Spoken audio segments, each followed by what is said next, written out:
Hi everyone, it's Adam 7 Fish Tanks, and in today's video we're setting up a little nano tank that's going to be on my bedside table. The fish that are going in the tank aren't so common, especially the cleanup crew, so let's get into this.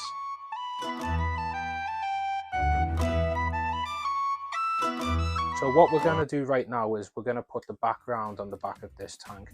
So the way to do this is you've got to wet the backdrop. So we have this little spray bottle here that's filled with water. They're quite cheap, you can buy them online. And we're going to spray the back of this now.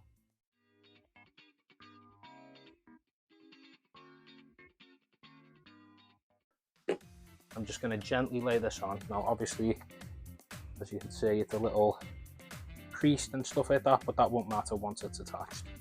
So we're just going to lay this on now. Just there.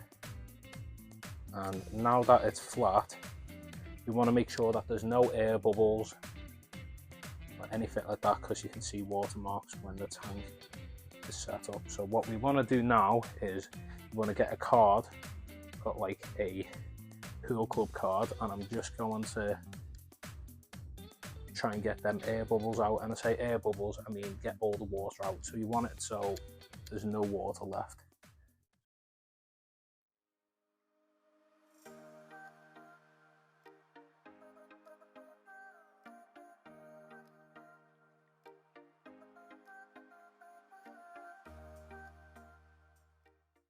So yeah, I'm really excited to get this set up. I haven't set up a tank this small ever before. I've set up a bowl, but a tank this small, it's a different type of challenge, and the inhabitants going in here I've never kept before. I am going to be using cycled and mature media, and I'm going to be adding some old or reused aqua soil from the shrimp bowl that I had set up. So it's all mature substrate media and reusing the wood that was in the shrimp bowl. Just because I thought I couldn't pass on using that in a tank like this, and it fits perfectly. So let's crack on with that. In here we have leftover aqua soil and a mix of sand and substrate from the shrimp bowl. So we're gonna now add this to the bowl as the base layer.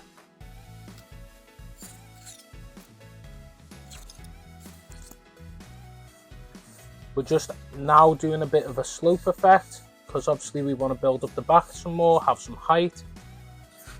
So as you can see here, I've left a little bit of a gap here at the front, and I've built it up just a little bit at the back too. So that is our base aqua soil and beneficial bacteria layer. So we're now just going to add our nutrient capsules, scatter them around the tank, just for that balance of nutrients across the border. So there we go. Push that in.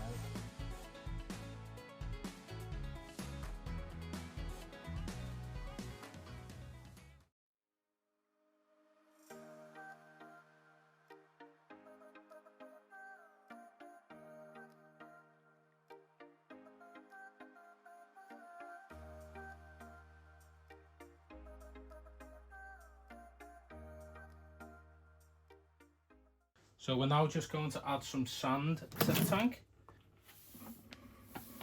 Just adding this in. Pouring it straight in, because I've had issues in the past setups where using sand that is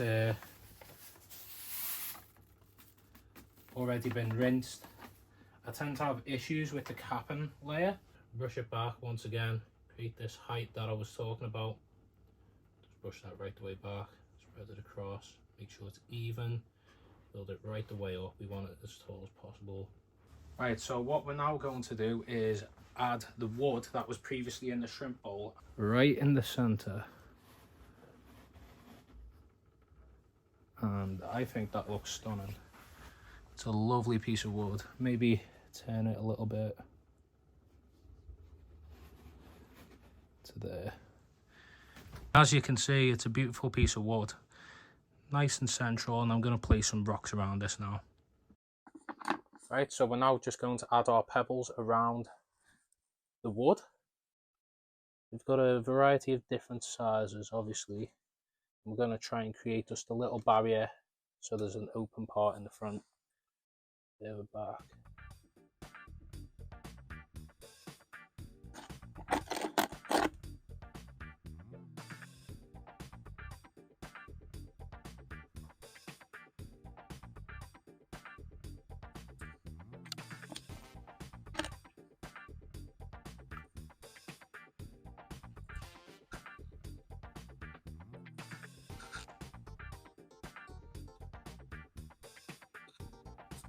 can find your small piece to tuck in just there. I think that looks good. Let me just push that in some more. Maybe I'll tuck that in.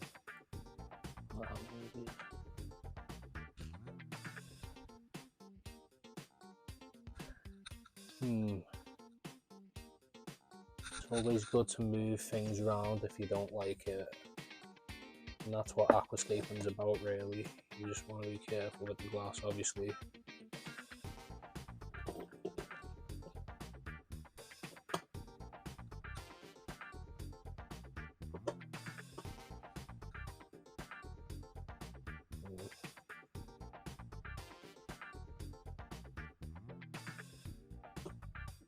Maybe if I lift the wood, yeah, that's it. That's looking more like what I want.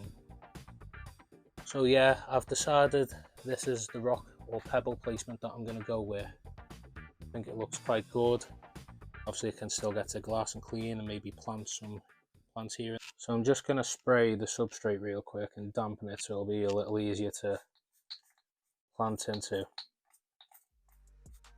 So we're going to start with adding this Bucephalandra. I'm unsure what species it is. You can let me know in the comment section. It's a giant variant. Just going to tuck that in, that crevice there. That's really nice. So I think I'm happy with the placement of them two pieces of Buce. On to the next. The next plant we're putting on our list, or should I say into the tank, is Cryptocorm parva. It is a mini variant that stays really small, and I think it's suitable for a setup like this. So again, this is another plant that has been matured in my main tank. And funny enough, this Crypt parva is one of the oldest plants I own. I got this when I first started the hobby.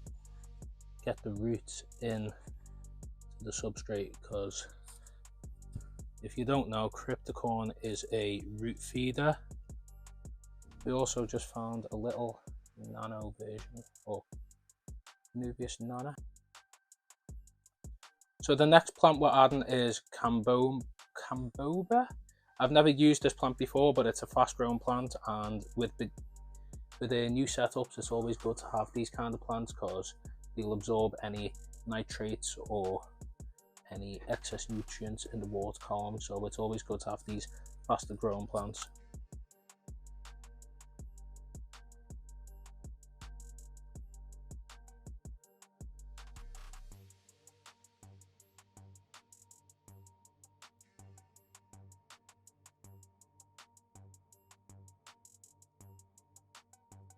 Next up on our list is Ludwigia Super Mini Red. It's a easy, fast growing red plant. As long as it's got a bright light, it'll flourish. So we're having that as more of a focal point in the middle.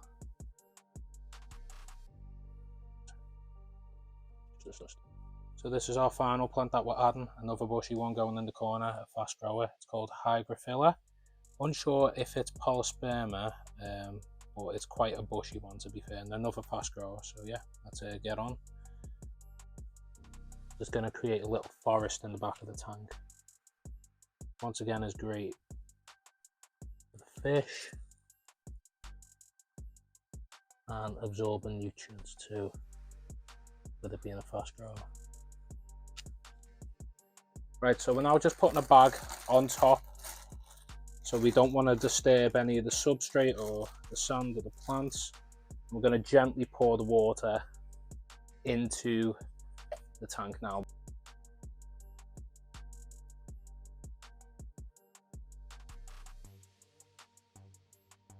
Right, so the next plant we're adding is some Bucephalandra.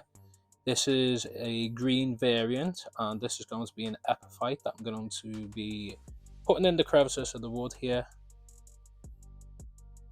I'm just going to be tucking that in. Of course, we already have a larger variant of Buce, but I thought this would be nice to just show different colours of green, make this piece of wood look a little bit like a tree or something like that. So I'm just tucking it in between the roots.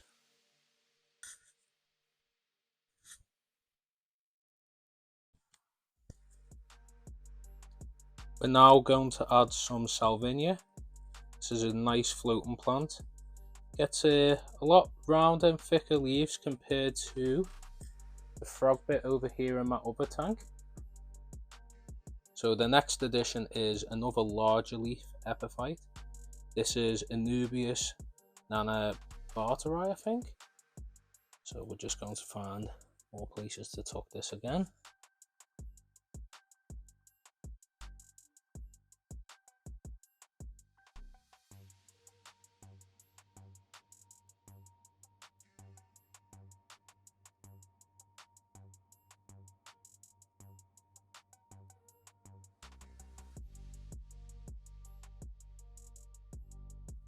The final plant that we're adding in is Crypt Petchy, I think it is. It's a smaller crypt, but it is a little larger than the parva, so it's going to be a nice little mid-ground plant. So we're just going to pop that in now.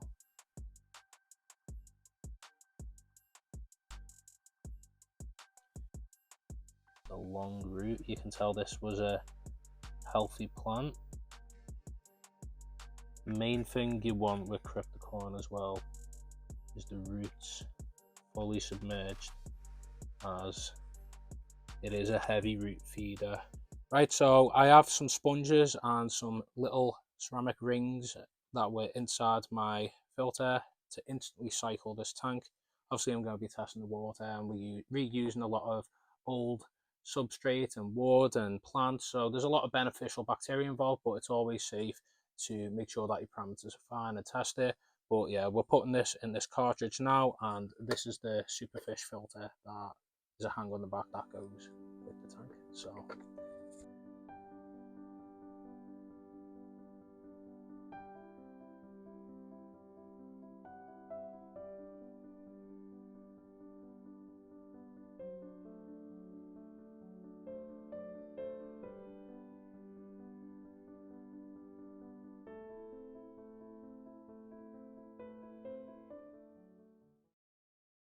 and here we are with the finished product. I'm so happy with how this tank's turned out, with the inhabitants, from the plants to the way it's structured, and the reuse of this wood as well. I think that was a key factor for me. I was thinking of using different types of rooty kind of wood, but after pulling this out of the shrimp bowl and it's got all this beneficial bacteria on, and it's mature and sunken too, I thought I'll give it one more go, and it's been perfect for attaching epiphytes to without gluing anything down. I think the epiphytes do a little better when they've got somewhere where it's secure and it's not glued down, and I'm really happy with it, honestly. From the use of the pebbles as well, and once again, obviously, from when I was planting certain parts in the video, the tank was filled up, the fish were already in there. There was a little delay, obviously, as I was waiting for some plants to be brought in from a local fish stores. And yeah, I think it's growing in nicely. It's maturing well, and I'm excited to show you the progress in this tank. Of course, we only have the one tiger Dario at the minute. I was testing the waters with that fish, as they can be a little shy, a little finicky, and not the best eaters. But this fish is completely broke the stereotype when it comes to these fish. It is not fussy in the slightest. It likes dried food, it likes frozen food, it likes anything really. It is not fussy at all. And as for the pitbull pleco, oh my god, I absolutely love it. The personality, how outgoing it is, how boisterous it is, and I put my hand in the tank sometimes, moving things around, whether some aquasour's been dug up or a plant might be uprooted, and it just doesn't move. It doesn't care. It's really goofy and funny. It's got tons of personality. But yeah, that's all from me today. I'm going to leave you with some B-roll of this beautiful tank to watch, and make sure to subscribe to the channel, as we're trying to reach 2,000 by the end of the year. Until next time, I'll see you later. Thanks for watching. Take care.